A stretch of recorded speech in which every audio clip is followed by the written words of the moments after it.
This podcast is a member of WildGamesProductions.com and D20Radio.com. I'm Chuck Norris, and I approve this game. Between the time when gamers played with miniatures and chainmail and the rise of the Wizards of the Coast, there was an age of advanced role-playing undreamed of. And onto the Skygax, destined to bear the jeweled crown of TSR upon a troubled brow, it was given to teach us all how to roll for initiative. Ladies and gentlemen, let's get ready to rumble! The Roll for Initiative podcast. This is volume number 3, issue number 145. DM Vince sitting with DM Matt. Hello, everyone. And DM Nick. Hey, yo, everybody.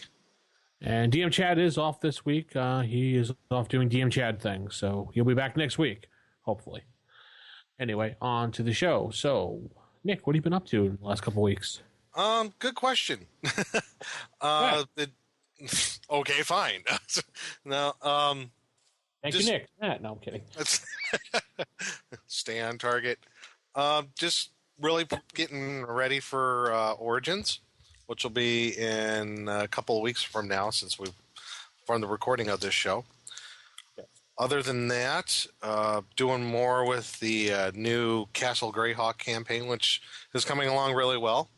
I have mentioned in the past, and that's pretty much it. Not a whole lot else on the gaming end. So yeah, not a whole lot else.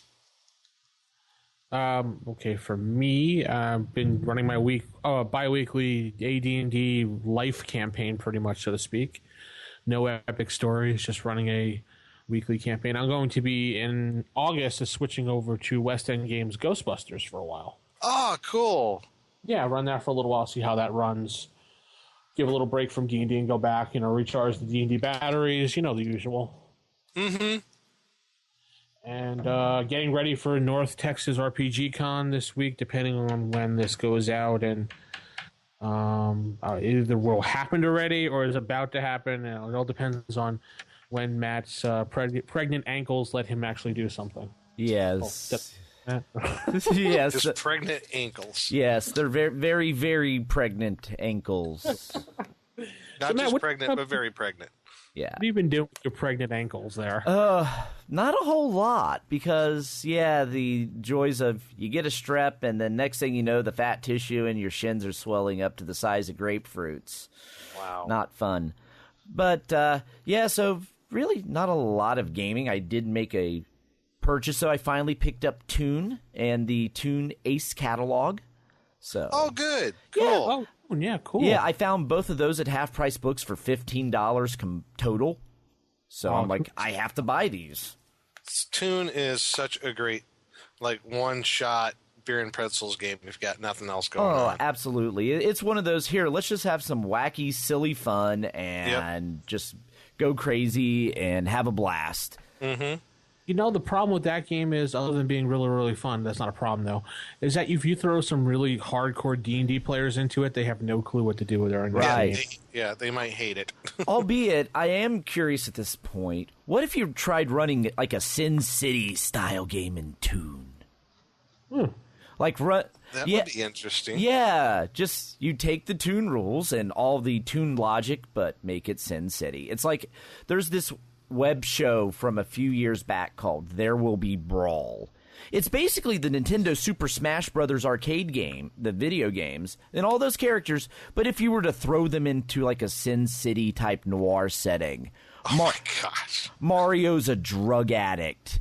And then Kirby is like a Hannibal Lecter serial killer. And like Donkey Kong's a muscle for one of the mob bosses that, like, Ganon, Link's enemy, is one of the mob bosses, and Diddy Kong's another mob boss. And it's just Samus from the Metroid series is a stripper. I mean, it's just insane. But yeah, so that's an example of how you can take like a lighthearted, funny, ha-ha, like setting and actually make it serious. So, Oh my god. yeah, it's like nine short episodes, totally worth watching. There Will Be Brawl. Okay. There Will Be Brawl. Yes. I'll have to look that one up. Yeah. And it also kind of ties into our show today, too, actually. Yeah. Indeed. Yes. Well, we won't talk about that just yet. No. Not just yet. No. So we don't have any stars this week, right, Nick? No stars, but before I forget, I wanted to mention that where I was talking about getting prepped for Origins, and I think this is going to happen with Gen Con 2, is being the 40th anniversary of D&D. It's already 40 years now, guys. Isn't that crazy? Yeah. 40 years. Didn't they just have the 30th anniversary like 10 years ago? But they are doing a whole bunch of, I don't know if it's Wizards of the Coast that's putting on, but there's like a 40th anniversary events that are going on at Origins. They might be going on at Gen Con of like classic adventures that you can participate in. And at Origins, they have Tomb of Horrors, Castle Amber, Ravenloft, I think from 3rd edition, the Sunless Citadel. I think that's a 3 module, if I remember correctly. So, yeah, you can sign up for these events and play in whatever edition they were written for. So my friend Jeff and I, we got into the Tomb of Horrors one for Wednesday night. So we're going to kick off Origins with a big bang and see how far we could get through the Tomb of Acererak, the Undying. Nice. The undead demi-lich dude who like will melt your brain. Now, Wizards is doing this, or individual people are doing this? You know, I don't remember. I think Wizards of the Coast might be doing it. Yeah, or it might be like So. RPGA or something. Or... Yeah. So at least that's what's going on at Origins. I don't know if Gen Con's having the same thing, but at Origins there's like events all through Origins from Wednesday on. Wednesday through Sunday. They So if never you usually do anything for Origins, as well as wondering. Yeah, apparently they really want to kick off the new edition of D&D big time. So, Well, they do have to make up for the failures of 4E, so... yeah, well, yeah. All right, That cool. goes Well, without saying.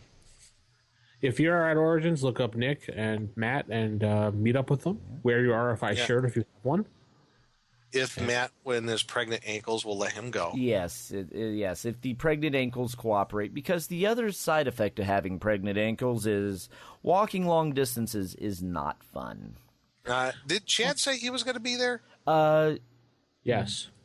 Yeah, so I'm gonna try. I'll try to hook up with Chad while I'm there, or at least some people from Dead Game Society should be showing up. So I'll be there with my friend Jeff. You know, look for me. I'll have Roll for Initiative on my tag, DM Nick. So come up to me, say hi, shake my hand. Don't punch me, not in the face at least, and everything will be good. And experience points. The first person that punches Nick in the face. Hey! Oh, sorry. Yeah. No. No? In the face. All right, cool. Let's go into some sage advice. Sage advice. Sage advice. Sage advice. Hey. Yeah. So we have some emails. You can email us at rfistaff@gmail.com or call us at 570-865-4210, the hotline, where nobody stands by. No, not this week. We gave them all the week off. Just a voicemail now. That's all it is. Our first email comes in from Face, not from the A-Team, but his name is Face. And he says, I'm listening to Volume 3, 143, where Nick and Vince mentioned they don't use and don't get alignment tongues. Well, no, that's not true, first of all. But anyway, I've used alignment tongues in the past and see it in a manner of speaking, a form of speaking of spoken communication, more of a language within a language, if you will. By carefully choosing words, you can convey a message of subtext that is independent of the normal usage of words being spoken. He recalls being stationed in Germany and speaking with his friends in front of a native English speakers. By using acronyms, jargons, and even inflection of the messages that were conveyed didn't match up what was being said overtly. Of course, this only worked because we all had the same background. You could probably witness this if you got a bunch of Monty Python fans together, but I don't think Vince would like that. Say no more, nudge, nudge. Hey, I like Monty Python. Yeah, I do too. I don't know. I use alignment tongues. I just, don't exactly get them, but I guess he kind of put it better. If you put it that way, yeah, I understand. So all my years of 33 years of gaming, I have not used alignment tongue language. I mean, just never came across either as a player and seeing other DMs, DM, they've never used it as far as I recall. But hey, we're talking a long time ago. My memory gets kind of hazy, so who knows? Well, you are old, Nick, so. I am. I'm 43. In 12th century Europe, I would be considered an old man. That's right, old man. Yes. So let's go on to our next email.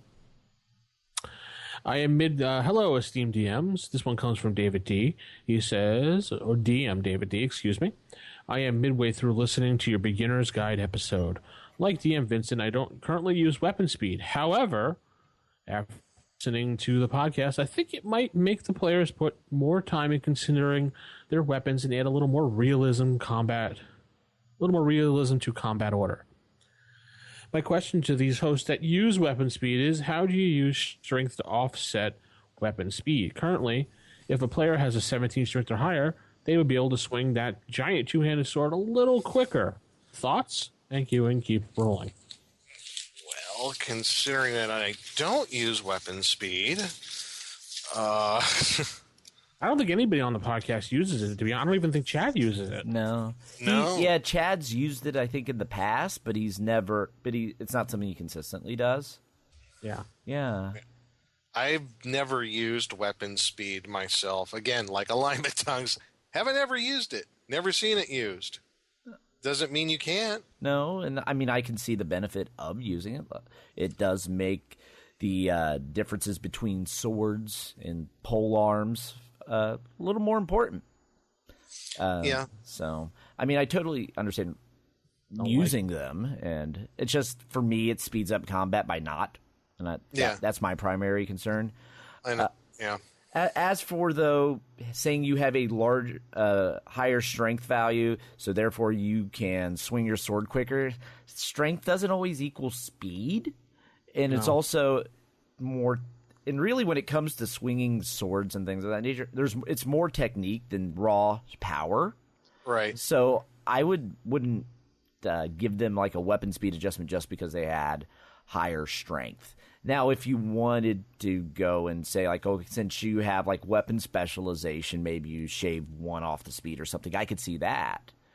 Because it's more – weapon speed's more reflection of the bulkiness of the sword and the techniques of a skilled person using it than just, oh, you have more power, therefore you swing it quicker. Right. No. One of the things I don't – if you want to – he's talking about realism –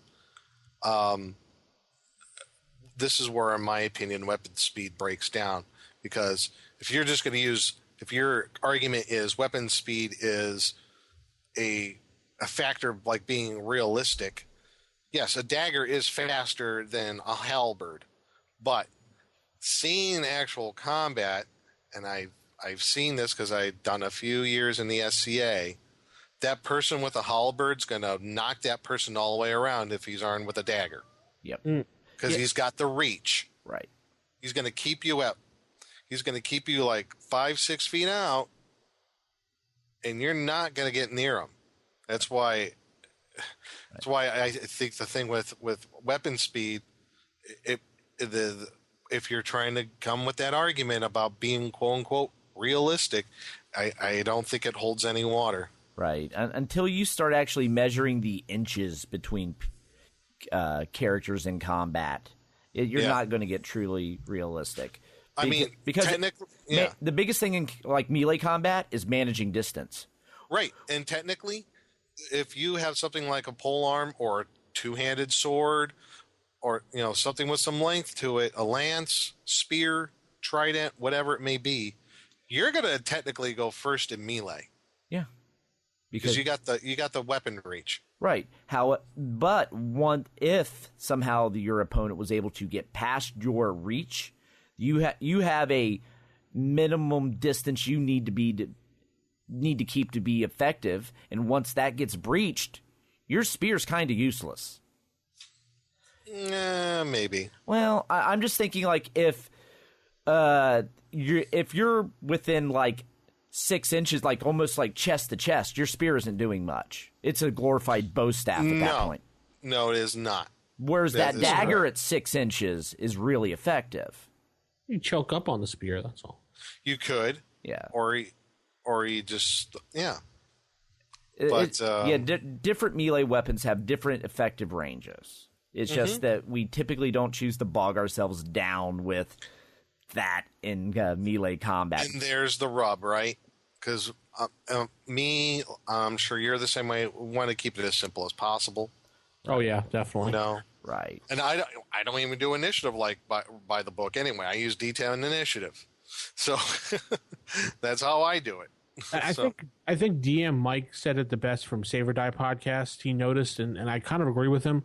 As we get older and play these games, we want to get less bogged down with rules and just have fun. So less time we have to spend on worrying about rules, the more fun the game seems to be for most people. Yep. It could be an age thing too. Yeah, we just It want could our be. stuff to work. It's like, think of when you get say like your first computer and you want to like build it, tear it apart, you're tweaking it, you're doing all this. About 10 years later, you just want the thing to boot up so you can surf the internet. Yeah. You're past the point of tweaking the thing just for the sake But of tweaking. if you are completely happy with using weapon speed and trying to figure out how strength might factor into it, go ahead. I don't have an answer myself because I don't use it. I got to be honest. Yeah. So, Right. how it would work, I don't know. Right. But as long as if you're happy using those things and your players are happy using those things, go for it. As long as you feel happy and you're comfortable with it, hey, it's your game. You do what you want with it. Right. And that's the great thing about this game. Everyone can make it their own. Yep. Everything in I've the always termed it. It's very modular. Yeah, everything in the DMG, everything in the player's handbook, they're suggestions, not rules that are written in stone. So figure out what makes the most sense to you. And if you want more realism in your game, great, go for it. Figure that out and share it with us because there's probably other people like you. So I guess the short answer is I don't know. Yeah. Make it your own, Yeah. Pretty much. or just don't use it. That's Yeah. all. Or just don't use it. Every home campaign has their own internal logic that makes perfect sense in that rule-wise. And that's all it's important. As long as it makes sense with inside its campaign, it doesn't matter what everyone else is doing. Yeah. And no one's going to say you're doing it right or wrong here. No. And there's no official RPGA for First Edition anymore. There's no official anybody for it. Is there even an RPGA still around? Yeah, there is actually still RPGA. Okay. They run events at Gen Con. They're running they're the ones running all the D&D Next at Gen Con. I thought they were going to do like Adventures in Time or something, or whatever the name of that dumb group they made up. The Copy Pathfinder. Oh, the copycat of the Pathfinder Society? A copycat that they decided, let's make our own group up. The Copy Pathfinder's idea, which is a copy of RPGA to begin with, but Right. Yeah, the idea of having an organized group to run RPG events so people have a semi-homogenized experience isn't horribly new or creative. No. no, it's just copied off of a copy for a copy. So Right. But if it gets more people playing and they're having fun, more power to them. yeah, of course, definitely. But you think that they would have their own real ideas, but anyway. For weapon speed, granted, I don't use it. I don't like playing with it, and I won't play in a game with it because I'm not going to be that one guy that sits there miserable and ruins the game for everybody else. So Yeah.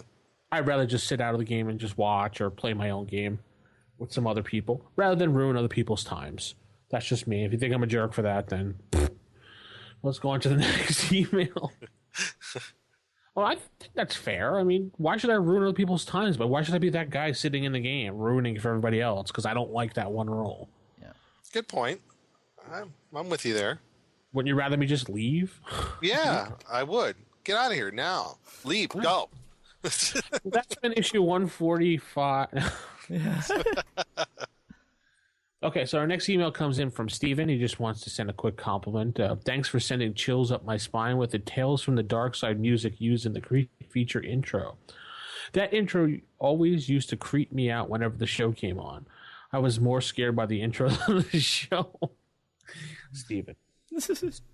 Well, we're glad to do that for you, and just don't send us the bill from your psychiatrist. Yeah. Yeah, that's actually kind of funny because I listen to like a paranormal cryptozoology podcast, After Dark, and they were talking. And they were talking about things people fear, and that was one of the things that kept coming up is that theme song, and then the Unsolved Mysteries theme. So many people wrote in saying that song gave them the chills. Did they talk about the chupacabra? They talked about the chupacabra. The goat sucker. Yes. They also talked about creepy dolls. Ooh. And yeah, just all kinds of fun stuff. But yeah. Good podcast if you're into that type of thing. Yeah, definitely. Okay, so our last email. Oh, no, second to last email, excuse me. Hello, Sages of 1E. Wow. In the coming yeah, I don't know. In the coming weeks, my party will be fighting with a few orcs. The fighter, 7th level, usually rides a heavy war horse. War what? Yeah, well, whatever. War horse and fights with a heavy horse lance. He fights with a heavy war ass? What? He has a war donkey? Yes, he does. And Nick, you're fired. Go home. The donkey named Pedro. The war ass. You killed my father. Prepare to die. Yes.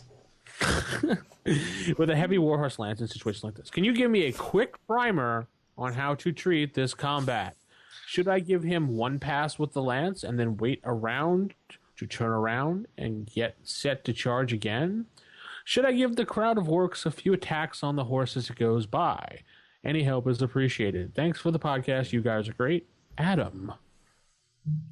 Well, Adam, we have an answer for you. Mm-hmm. No, we don't. Yeah, actually, we do. It requires you to dust off a book, Vince. Yeah. No, I know. I don't want to dust off a book. Yeah, well, it's the Wilderness Survival Guide. Oh, there is. On. Yes, there. Okay. The Wilderness Survival Guide. My God, mine still looks brand new. Oh, my gosh. Orange spine? No. Yeah. Have a crack in it. Page 86 and 87 of Wilderness Survival Guide. They have rules for melee combat from a mount and missile combat. So we'll just focus on the melee combat. So if an opponent is standing on the ground, a character astride a land-based mount who is engaged in melee combat with an opponent standing on the ground has an advantage of +1 to hit if the foe is the same size of the attacker, but receives no bonus if he is larger. So if you're fighting your orcs, you get a +1 to hit. If they were fighting trolls though, or ogres, there would be no bonus.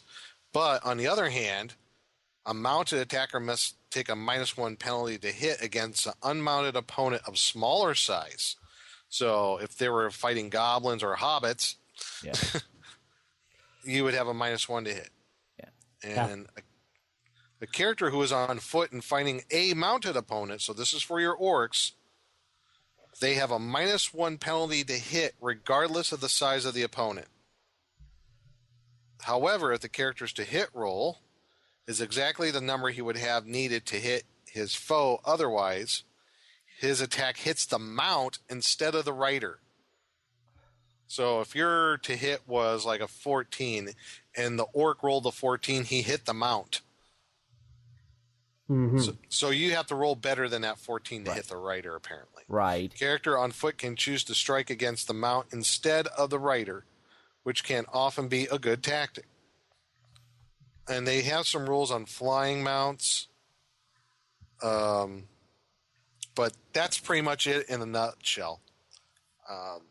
But it's in the Wilderness Survival Guide. As far as giving him a pass to the lance, yeah, I would definitely do one round. He attacks, runs past him, and he has to set up the next round again because you can't just kind of really do a 360 with a horse and run again. So. Right. Yeah, at that point, it would just come down to the basic movement rules for mounts. Mm-hmm. And how long it would take to readjust and set up. There was an issue of Dragon that had aerial combat, and it really went into detail. You might want to look in. Covered it. Yeah. With Jason, I remember. Yeah. Let's see. That was one of the things he was really into was aerial combat. Yeah, they have aerial combat rules in here, too, for the melee Right, combat. but this went into, like, movement, so you may want to look into use some of those rules just for when it comes to turning and apply that maybe to your mount. Mm-hmm. Since the horse can't necessarily spin on a dime. Be awesome if it could. Yeah. Right? Yeah. That would be a magical mount. It would be very, like, friendship is magical, perhaps. Oh, God, you did not go there. Really, man. I mean, come on.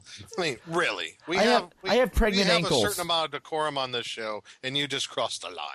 Yes. Okay, so going forward, next issue, Matt, you're going back to producer role with a muted mic. He just did the My Little Pony Friendship is Magic. Yes. Oh, my God. You give it full attention. Thanks. Anyway, so there we go. There's your answer for that. Hopefully that helped in your combat with your game. Last email comes in from Jeff. He says, hi, you guys. Just wanted to ask quick questions. How do you keep track of time in your games? I believe we did an issue on that, right? Yes, we did. 121 it was? Yeah. Did you guys say it was all about time, 121? Yeah, 121. Teaches you how to keep track of time in the game and what to use. I had referenced that one. And his second question is, what's the best way to prevent metagaming? Well, do you have 4 hours? Yeah, we could do a whole show on that one. Yeah. How to prevent it. Well, the one way to prevent it is don't use tropes. Don't use anything your players could ever have possibly seen before.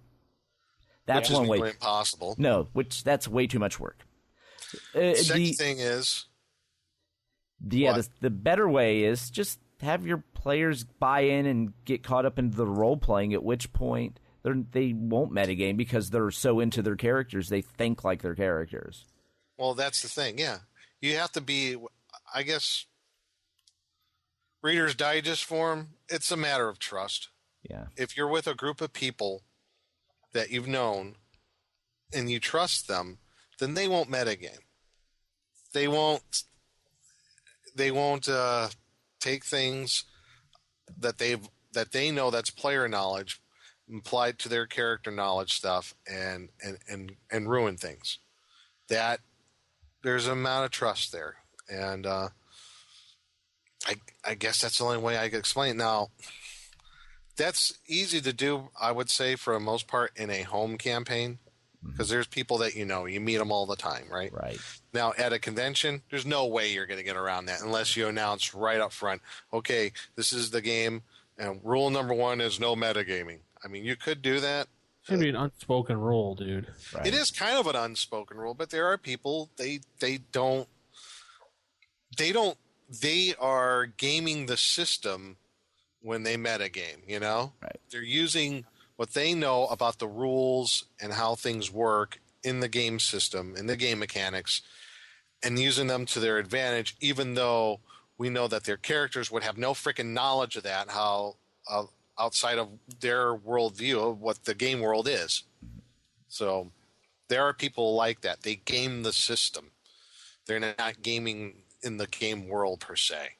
And it happens at gaming stores a lot too. If you go to your favorite gaming store or comic book store and they allow you to game there and you meet with weekly people, yeah, you might make some good friends there, but you're going to get those people that are your friends that game. Like when I lived in Connecticut, one guy when we played, he would always be like, during the event, you'd be like, well, what happened to the sword? And you'd be like, what sword are you talking about?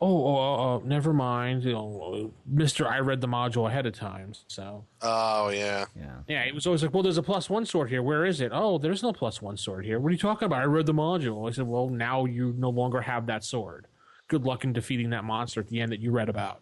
Yeah, exactly. That's what I did to one player, and that punished the whole party because of that, because one guy was an absolute jerk about it. Yeah, he ruined it for everybody. And I think metagaming, but like you said, it ruins it for the rest of players. Also, I think it also ruins it for new players because this is entirely new to them. And when you have someone that's doing something like that, they're gaming the system the whole time, then they're going to pick up those bad tendencies of gaming the system, of metagaming. And it just ruins it for everybody because they're going to think that is the norm. That's how you're supposed to play. While in all actuality, you're not. And I don't know if it is indicative of what's been happening in the past few years or not. Would you say that metagaming is more prevalent or less prevalent or just about the same as it was in the past? I've been lucky because the group that I've been playing with, when I go to the Reaper store, all those guys are really good guys and they don't really metagame at all. Mm-hmm. Then again, I throw the weirdest crap at people if you've heard any of the actual. Mm-hmm. So they don't know what the heck they're up against half the time, but they do like any normal player will do. If like you're fighting a monster, they'll kind of figure it out. I'll go, oh, I think it's this monster. Mm-hmm. Kind of metagaming, but you don't have to agree as a DM. You don't have to say, yeah, you figured it out. Just look at them and say maybe. Well, I did one thing in my current Greyhawk campaign that hopes, if not eliminate metagaming, but keep it down to a minimum, is I think one of the a metagaming aspect is knowing what a monster is and what it does, its weaknesses, its defenses, and all that. And I think that I think that's one of the core things about when you're gaming a system, knowing all about the monsters. Even though technically, if you're playing a first level fighter, you've probably never seen a green slime before. Right. You've never seen, a shrieker or maybe not even a goblin for all you know.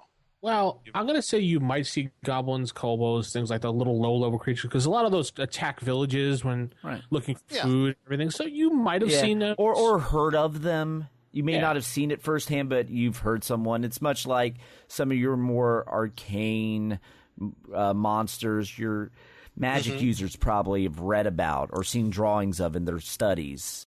One of the things I've introduced in my game was like basically identifying the monster that you're fighting and knowing what you're fighting when you first encounter something.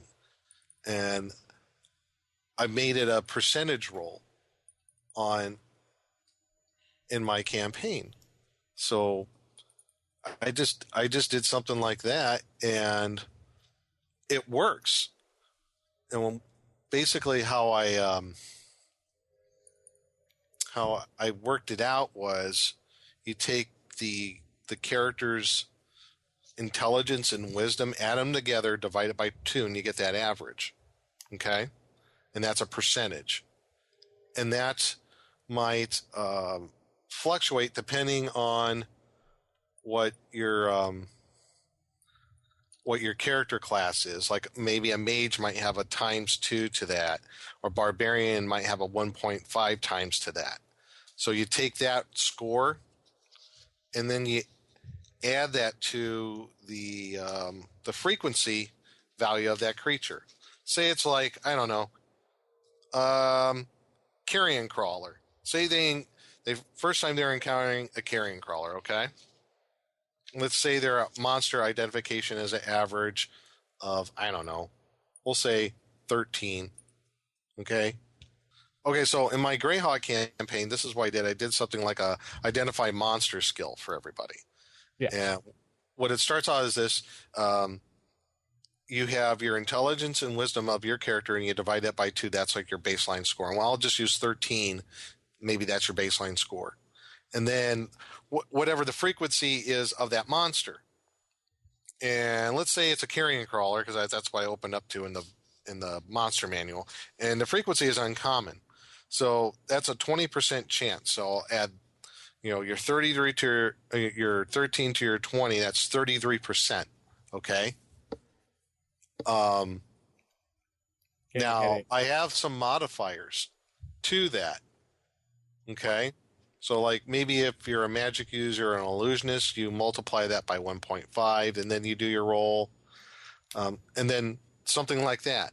So they might see something. I'll describe it to them. I'll say, you see something that's multi-legged and multi-tentacled face, kind of looks like a gigantic centipede, but it's got tentacles all over its face. So,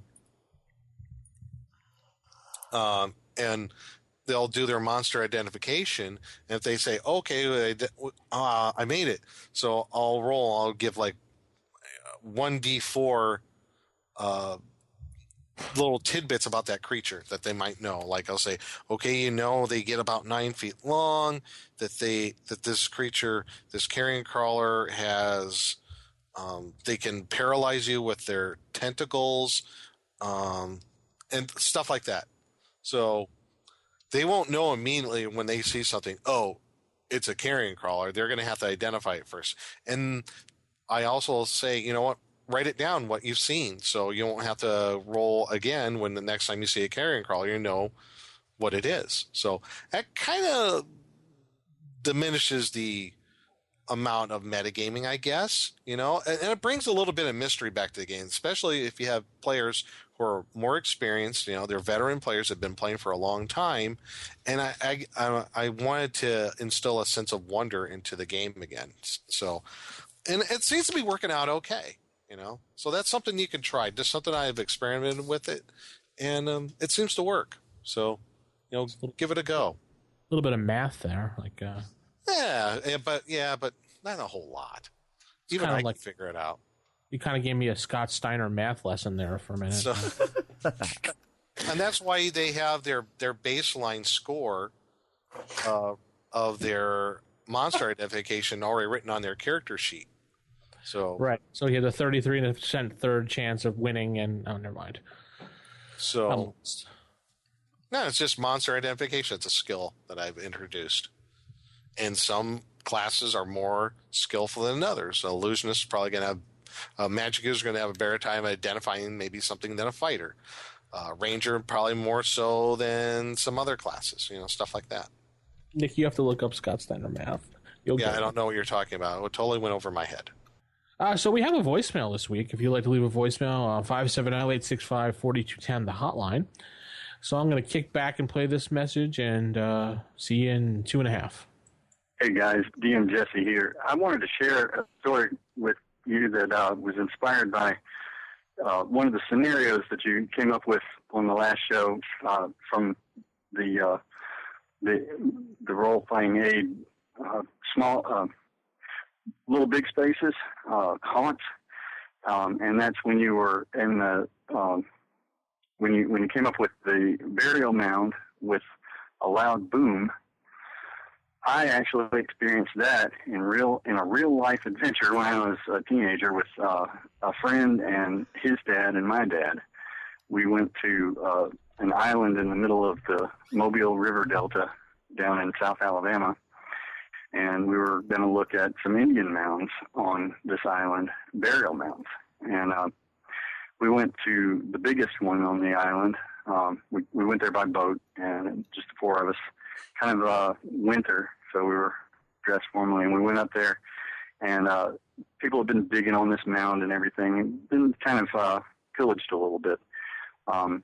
So then my dad and my friend's dad just decided to have a smoke real quick because, they've been walking around for a while. And so they lit their pipes and were smoking. And then my friend's dad starts kind of imitating the voice of what he thought of as the possible person buried in the burial mound, the chief of the people who had lived in that place at one time, Native American people. And, a little bit mocking, and they were laughing and cutting up.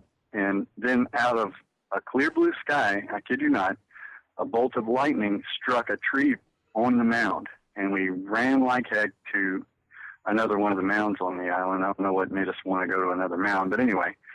And, just totally white-faced and out of breath. And, it changed our lives. I don't think we ever took anything like that so lightly anymore. But so there you have it, a real-life version of the burial mound and the loud boom. Thank you. Wow. Yes. This watched any movie ever in his life or his family to know never make fun of Native Americans or anybody from Hawaii? Come on. Yeah. Wow, that was just too cool. Yeah.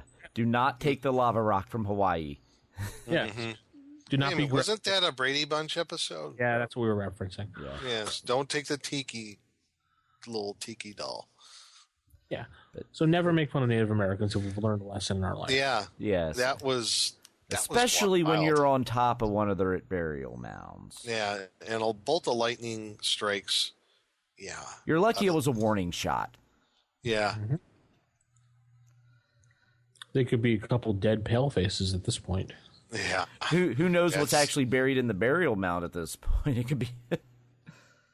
Yeah, you just ticked off the old Indian shaman of that tribe. Good job. Yeah. Cool. So that's what we have this week, and that'll wrap Sage Advice up. You want to give us a holler, you can go to rfipodcast.com. We have a contact page on the website. You can send us an email in case you don't want to use your email. You can send us an email, rfistaff@gmail.com, or you can send us a voicemail, 570-865-4210. You can find us on Facebook. You can find us on G+. Or you can head over to osrgaming.org and chat up in the forums and just chat back and forth with us. Even Nick, he does go there once in a while. Once in a while. Yeah, once in a while. I only talk on forums when I actually feel like I have something to contribute. Or bitch about. Well, that too. And that, I think, is a contribution. Oh, I'm sorry. Is it? It is. Okay. So now they're saying that, let's head into table manners. Typical. Of all the evil creatures in the world, I like to find one with table manners. What are you kidding me? I spent years cultivating the worst table manners on the planet. Table manners.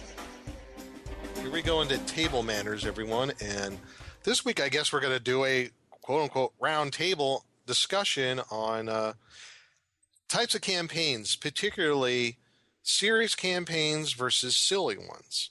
You know, something between something that's really hardcore, serious versus something that's a little more lighthearted, maybe even campy or what have you. So, I don't know. It's kind of start out the discussion is here. I guess maybe what determines the tone sometimes is maybe what game you're playing. What did you say? It also depends on the group of your players, too. Yeah. Sometimes your players want that serious, nitty-gritty, you know, gung-ho, fight the monster, give us the riddles type campaign. Then there's every once in a while you can throw in that little goof here and there. Mm-hmm. And it really depends on your players, to be honest. Right. Yeah, it can. Absolutely. Right. I think because with any game system, you can really run a serious game or a silly one. Like the example I give him with Toon. You could run Toon total straight serious using the Toon rules. Just stick it in the world of Sin City. Boom. You have a dark, gritty campaign using the Toon rule system. So the rules do not limit you to a genre. It's just they may be better suited for specific things, but you can make it whatever you want. You could run slapstick Call of Cthulhu if you really wanted to. You could. I've played in a game at Origins that was a Call of Cthulhu game, but it was Clue of Cthulhu, where we used the Clue board. Oh, cool. And each of us played a character out of Clue. I was Colonel Mustard. It was rather lighthearted because also my character went insane. But but it was a rather kind of lighthearted, tongue-in-cheek sort of game, and it was really fun. For a Call of Cthulhu game, it was rather surprising. Right. And very refreshing. Yeah. So it really comes down to more your players. What do they want out of the gaming experience? Do they want that serious drama filled, or do they want to just gather around once a week and have a good laugh and have fun playing games. Right. I guess one way you can look at, like I said, it depends on like what game you're playing. For example, like you said, Toon. Most of the time, Toon, for example, tends to be it is lighthearted slapstick comedy. Call of Cthulhu, most of the time, tends to be more serious, more dark, more gritty type of game. You know, I think other games though, but it does like the examples that we gave doesn't mean it's like that all the time. There are some exceptions to the rule. Now, other games like D&D, for example, is neutral in that respect. Right. It can lend to either or. So you have games like that where it's just it really depends on, like you said, the players and the DM and what they want out of the game too. You know. Right. But what I think with silly campaigns, I think they have a shorter life expectancy than your serious ones, because unless you're really great at pacing and comedy, humor's really hard, whereas drama and seriousness, I think it's easier. Mm-hmm. So the jokes and the funny and the absurdity can kind of get tiresome after a while. Right. So if you're running I personally usually think extremely silly, wacky games are better as one-shots than long campaigns. Right. For that reason. So that way you don't get burned out on the jokes, the wackiness of the situation. Because there's a lot of humor in just the initial one-time, okay, this setting's just absurd, ha-ha. But after you're in it a while, it's not that absurd. Right. It was like I've heard, listened to some live play of a Savage World game, a couple of them. One was My Little Ponies of the Apocalypse. That's based in one episode, Matt. What is going on now? Yes. And then there was the companion piece. It was like the Care Bears of the Deadly Sins. Oh my so God. you were Care Bears, but you were each a deadly sin. And then you ended up doing battle with the My Little Ponies of the Apocalypse. And it was all because, like, the Care Bears and the My Little Ponies had a giant war, and somehow the Smurfs got slaughtered in the process. And when you listen to it, you just laugh at the absurdity of, okay, you have My Little Pony Pestilence, My Little Pony War, My Little Pony Death, and then Care Bear Lust, Care Bear Glutton, and so on. And it's funny, but if you were to play that every week, you're like, okay, the joke's old, and then it just becomes like any serious RPG game, except you're fluffy bears and sparkly ponies. Dead silence. Yeah, and that's usually what happens when you overstay your comedic welcome. Yeah, the joke tends to die there on stage. Right. It's like the parrot is dead, and it's going to stay dead. It's not going to be revived. It is dead. Now, there are some games that are, for example, like humor. They are humorous, but the tone of humor is definitely different. For example, starting with Toon is kind of like our baseline slapstick. You have a game like Paranoia, which is humor, but it's a dark humor. It's a black humor to it.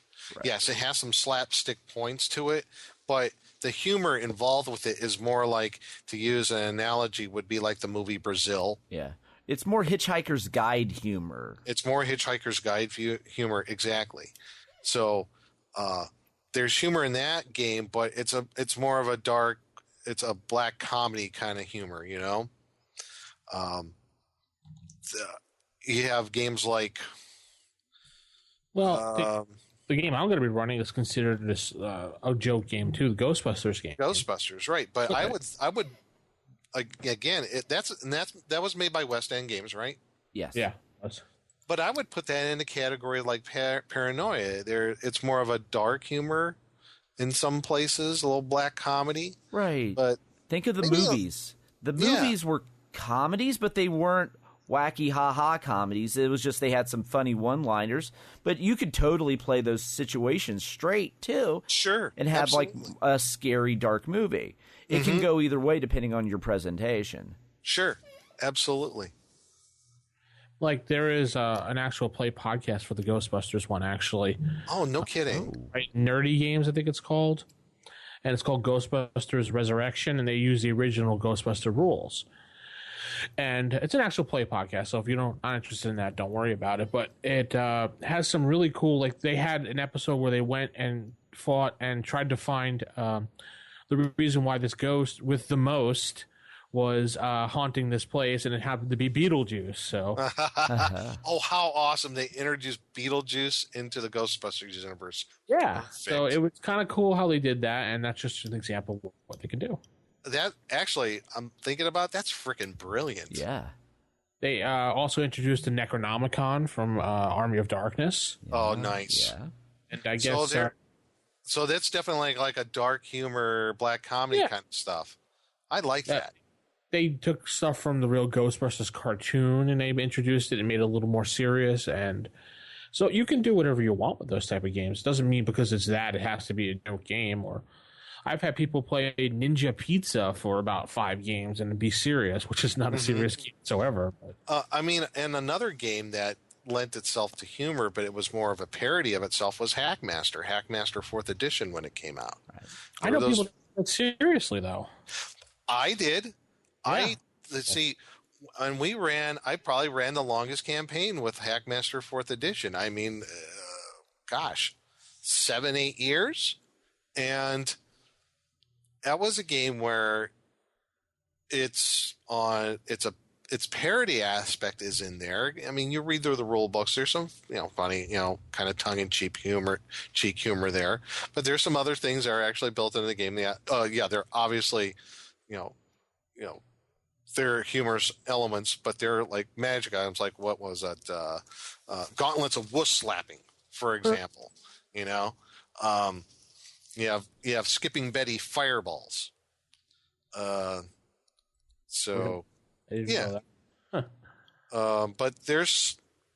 But most of it, the humor isn't forced. You see, the humor. When humor is forced, I think it loses its comedic charm. It loses something. It's just when people force the humor on you, it just doesn't work. I think people, when they looked at that game, it's like, oh, it's not to be taken serious, But it really is any game, to be honest. But it doesn't mean you couldn't play it as straight up as a regular, RPG. I looked at it as like, a combination of like 1st and 2nd edition AD&D with some other crunchy bits added in. I mean, 75% of the game was AD&D. The other 25% was like little other things that they added from like, like the honor stuff and some other things. But the comedy, I think, was not necessarily a crucial element to the game. Now, when they had to produce their adventures, yes, there was some sort of tongue-in-cheek humor and stuff here and there, and that was all because of the copyright thing they had with Wizards of the Coast. That was part of the reasoning behind it. But I don't know. Hackmaster was one of those games where you could play it straight or not. I mean, I don't know. Yeah. I never had a problem with it. Yeah, and really, any game could be like that. It's like like the TMNT. That could easily be like the cartoon or the comic. Two completely different ends of the spectrum. That is a really good example. That is. You're absolutely right. You could play it either way. Yeah, you could be wacky. The game itself? Yeah, the game itself is based off the comic, and it's very dark and gritty. But if you wanted to run it Saturday morning Teenage Mutant Ninja Turtles cartoon, you totally could with all the turtle shell puns and the turtle van and all the wackiness. You could absolutely do it and have a blast. It can be. It's entirely what type of game do you want to run. Right. And now I'm having visions of running a Saturday morning cartoon RPG. There's one that just recently updated called Cartoon Action Hour Season 3. Yes, I'll have to check that out. I'm just imagining this giant cross amalgamation of all the cartoons exist in the same universe. Mm-hmm. Oh, yeah. Now kind of going with like some serious games like Call of Cthulhu, and I guess the offshoot of that, Delta Green. I guess most of your World of Darkness stuff. All your Vampire, White Wolf. Yeah, they tend to be a little more serious and gritty and dark. And I know I never got into the World of Darkness stuff. I never got into White Wolf games, or I never played Vampire the Masquerade. None of that stuff. That just never appealed to me. I like COC, and to a lesser degree, I liked Chill when it was out. Mm-hmm. And I don't know. I like, if I'm gonna. I guess what I'm trying to get is, I guess it depends on what mood the overall group is in, what they want to play, what they feel like playing. Particularly if you're going to talk about a long campaign, right? And I think to get back to what you were saying, Matt, about like for most games that are of a humor type nature, they maybe only good for like a one shot. Yeah, right. Because it'll burn itself out. What I've noticed, like with my group, we can run a serious game, but we're going to have our own silly moments in it and have our laughs. Mm-hmm. And I think that's probably more the norm. Especially when you have a group that's comfortable with each other. When you're at like a convention game, all bets are off on what you're going to get. You could get a group of people that are just horribly silly, and you're thinking you're running a serious game, and next thing you know, you're running some wacky, crazy thing. Mm-hmm.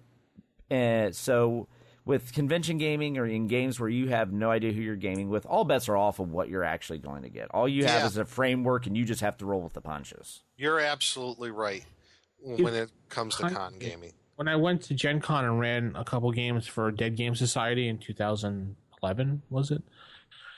The group that I had there for playing basic D&D didn't mind. I kind of got a feeling during the game, I just kind of threw in some funny stuff, and they really enjoyed it, so I went further along with it, and they really enjoyed it. But you have to kind of test them, right, to see what they like, to be honest. Yeah, and then that's a skill you just build at running games for lots of people over time, just running lots of con games, lots of games with people you don't know, so you can get a better idea of how to read them. Mm-hmm. And I think that also I think that might also come back to, if you're going to talk about humor or comedy, I think most of that is going to come from the players. As a DM, I don't have to work really hard to find some hilarious moments that happen with my players. And I think a lot of us as DMs can probably say that, most of probably the funniest stuff, the wackiest stuff comes out of the players and what their characters do and the situations they put themselves in. So that's where I would say the majority of the humor comes from, not necessarily the rules or the game world, but from the players and what their characters are doing. Tend to be the humorous things that happen. I mean, I'm trying to think of some examples of that over the years, but this is a PG rated. Yeah, podcast. I run into the same problem.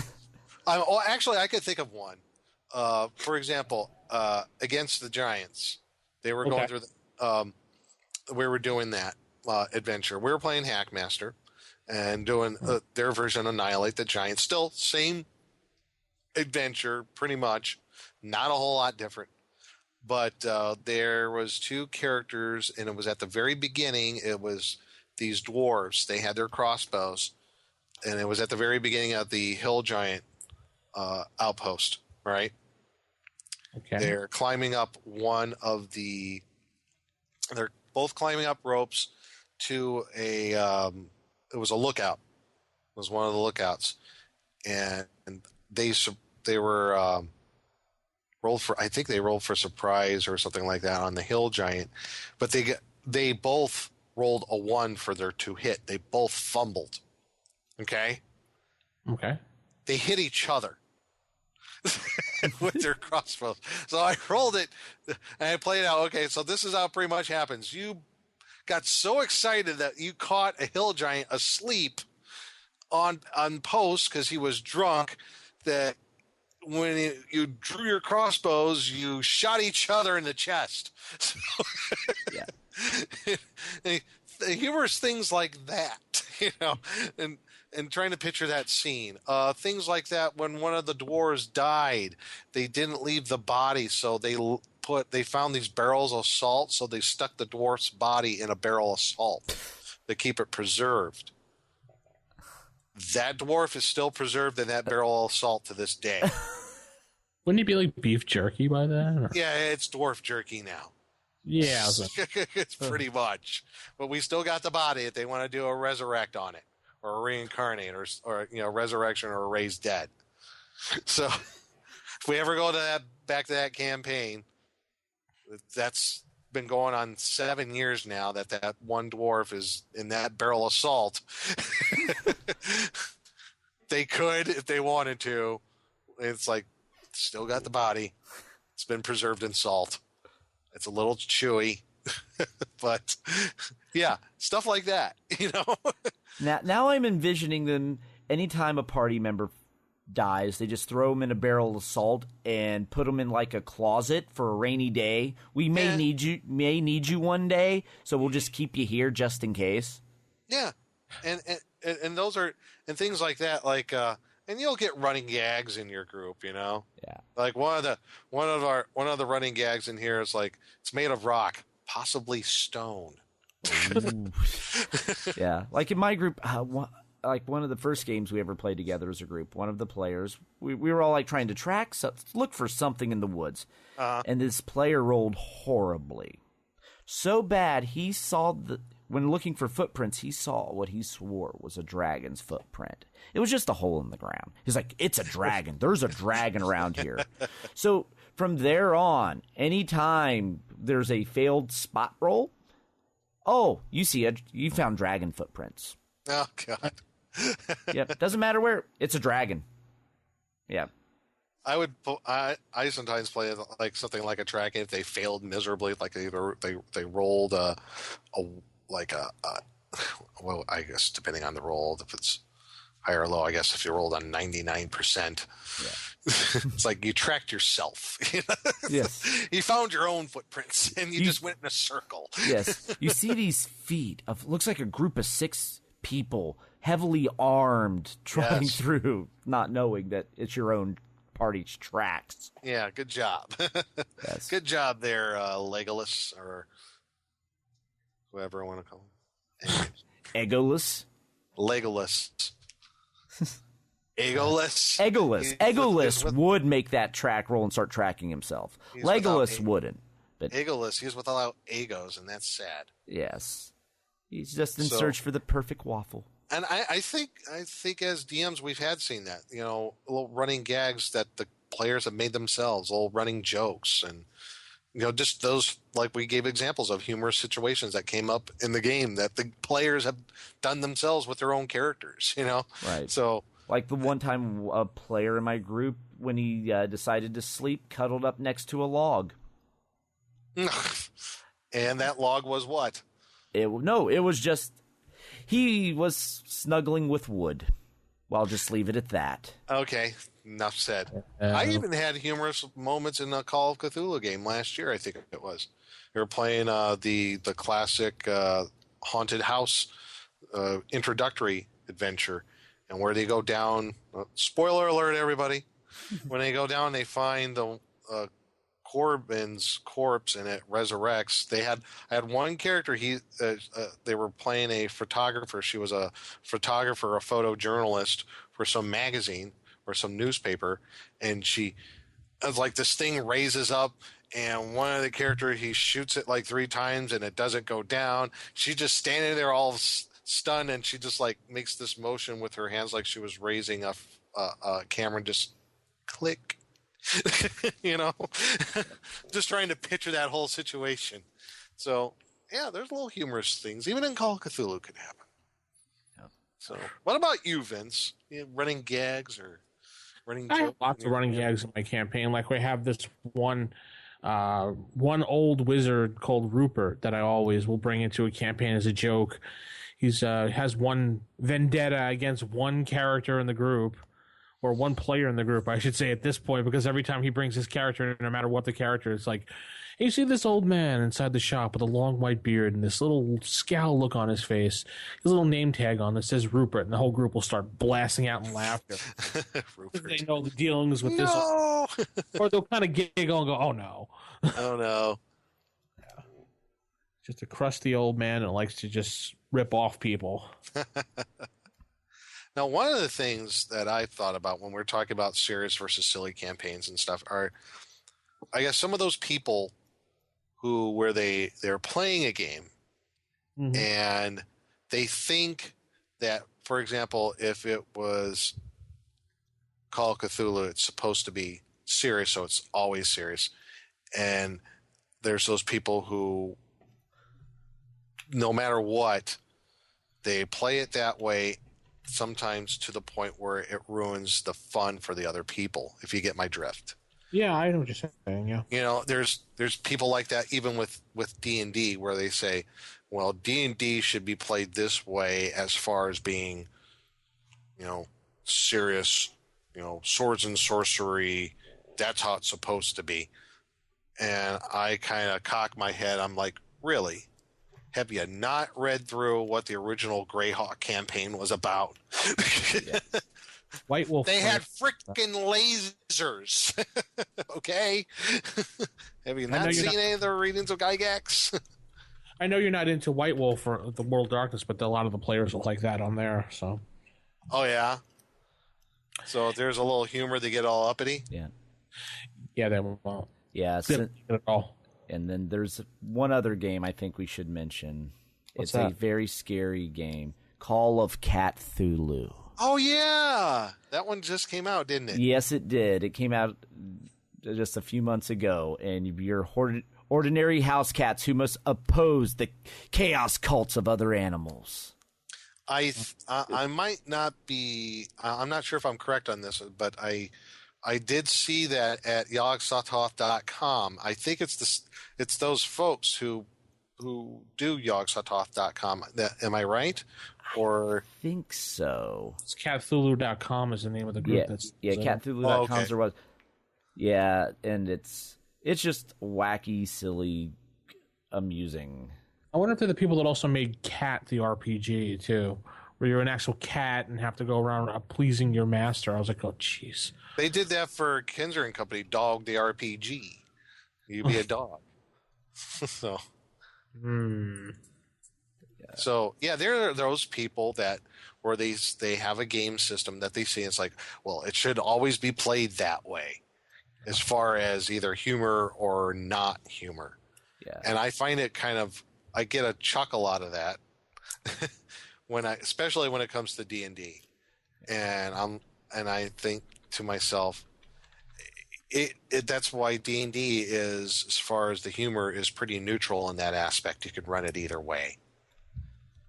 It boggles my mind when someone says, well, you shouldn't play D&D that way because it's, should be kind of serious here. And, you're a bunch of adventurers trying to, find, get the gold and everything. Your lives are in danger the whole time. I was like, yeah, that's true. But doesn't mean you can't have a little humor in your character's life, right?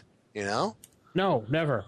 No, they're completely humorless, dark, foreboding characters in a world that's uncaring, and there's evil and death at every turn. Didn't you know Darker Dungeons is real?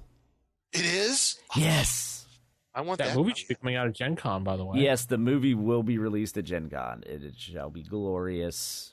I wonder if they're going to have it for free like they did with Gamers 3. I don't know. Because this was actually someone else bought the rights because he won $1,000 in the lottery. So he got the rights from that movie was Chick for Tracks. $1,000.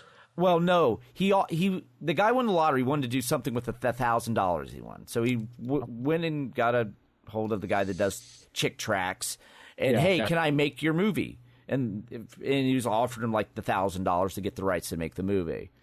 And then the guy was like, Chick was like, sure, no, just take it, make the movie. And then at that point, that's when they actually did, like, I think a Kickstarter and got real funding because he realized he couldn't actually make a movie for $1,000. And then the people that did, like, all the Darkness Rising and all the gamers and all of that, they got involved with it to make this movie, and they decided to play the entire thing straight. Yeah, I guess so. That's what I understand. Yeah, they're like, how do you make fun of someone and do a parody of someone who thinks Cthulhu is real? They're already a parody. Yeah, they think that, D&D is satanic. And when you reach a certain level, you do learn the real power. Yes. I hope they got that in writing from Chick, because him, he'll probably bounce back. Oh, look at all the money they made. Yeah. He's actually probably dead for all No, we he's know. still alive. He is? What is he, on an iron lung, or? No, he's still alive, trust me. Wow. Still producing stuff and still going strong. Yep, Jack Chick. Yeah.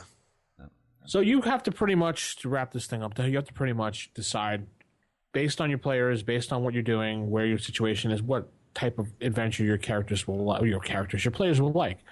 Some players will just play anything just to play because they like the social aspect of it and don't really care. Then you have these hardcore players that just want to play D&D and nothing else but D&D, and that's it. And I know a few people like that. They just want to play D&D, nothing else. And then they don't like to have fun. They're all crusty people. Yes. And they don't want to play like pony friendship games like Matt does. Yes. Mm-hmm. It's magical. Because friendship is magic. Yes, friendship is magic. So let's head into Creature Feature Theater while we all take a rope over the banister and hang each other, because we just reference it 4 times now. Yes. just wait until we get into the Creature Feature. I know. Oh, boy. Are you saying that I put an abnormal brain into a 7.5-foot long gorilla? Creature Feature Theater.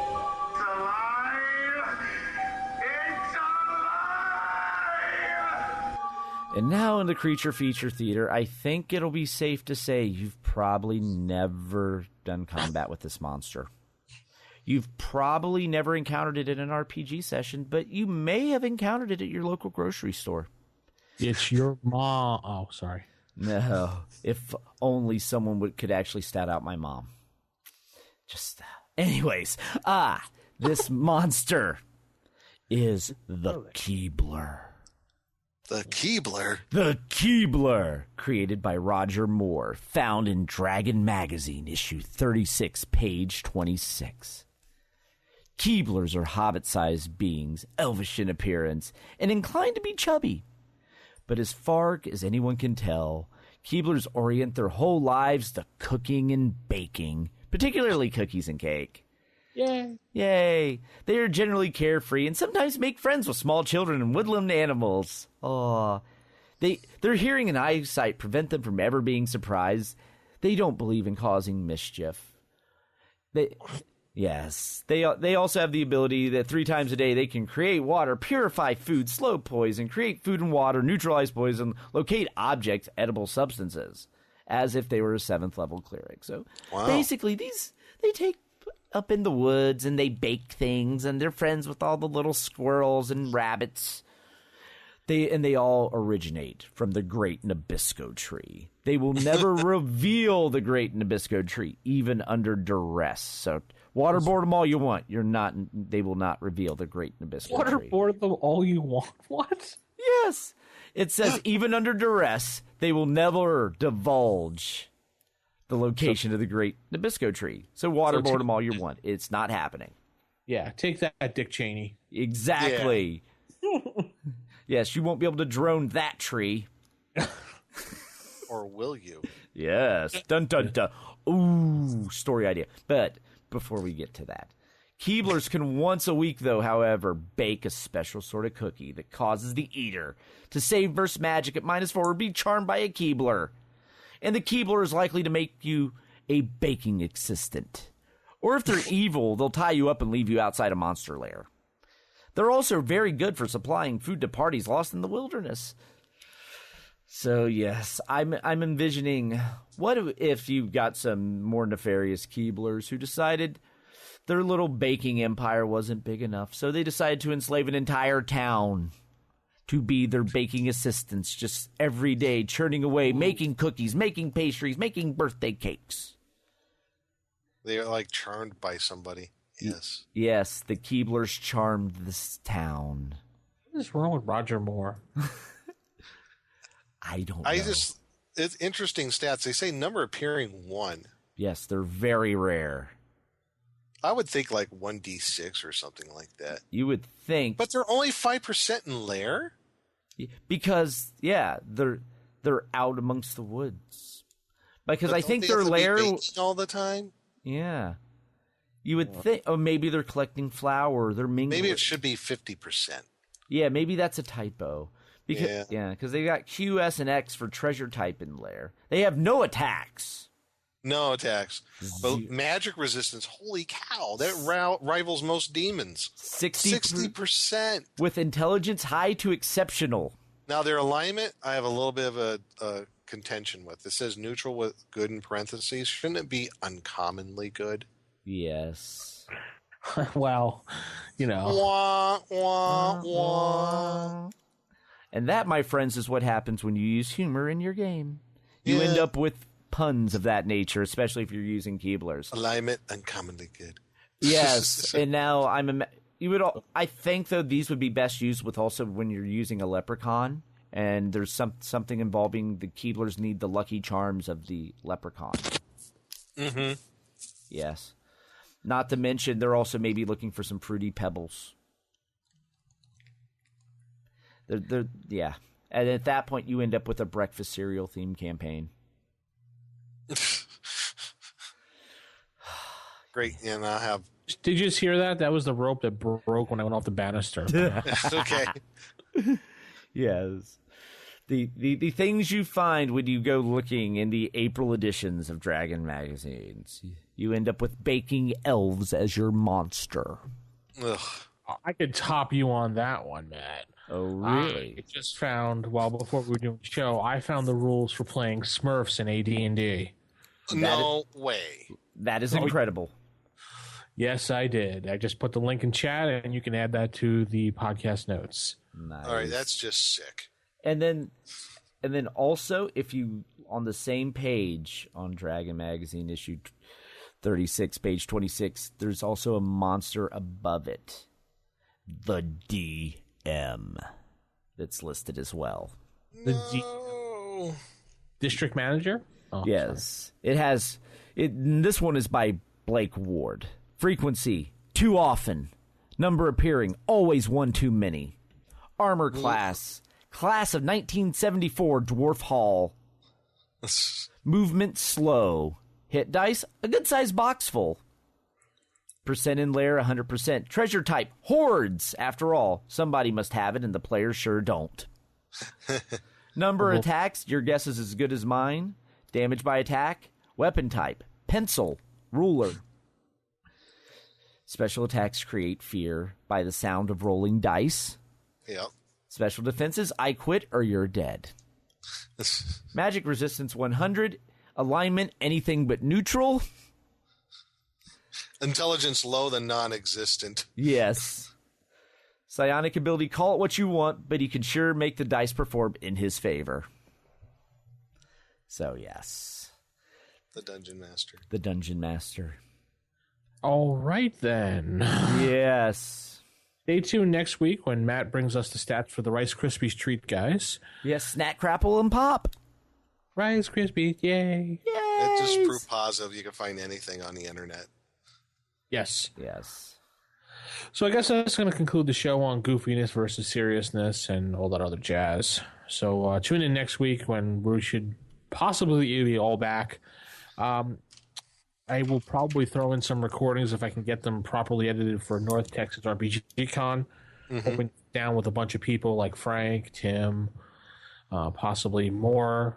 Some of the artists that will be there. I know Jeff D will be there. So yeah, I'll try to get some, do some reports while I'm at Origins. Record some stuff and I'll send them to you guys. Well, if Matt's there with you, get a hold of him, and he usually has his recorder with him. Yeah. Mm-hmm.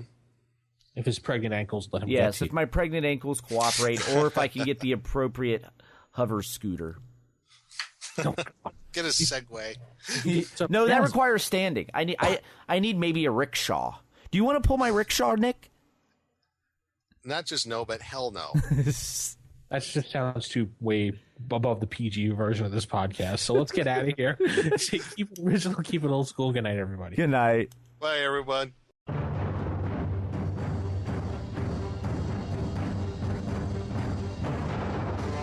The Roll for Initiative podcast is a production of Wild Games Productions in association with D20Radio.com. You can visit us at rfipodcast.com or contact us on our forums at osrgaming.org or even by calling us at 570-865-4210.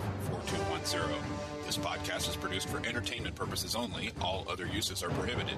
And remember, if your magic missile spell doesn't automatically hit, you're playing the wrong edition. Thanks for listening, and we'll see you next time on Roll for Initiative.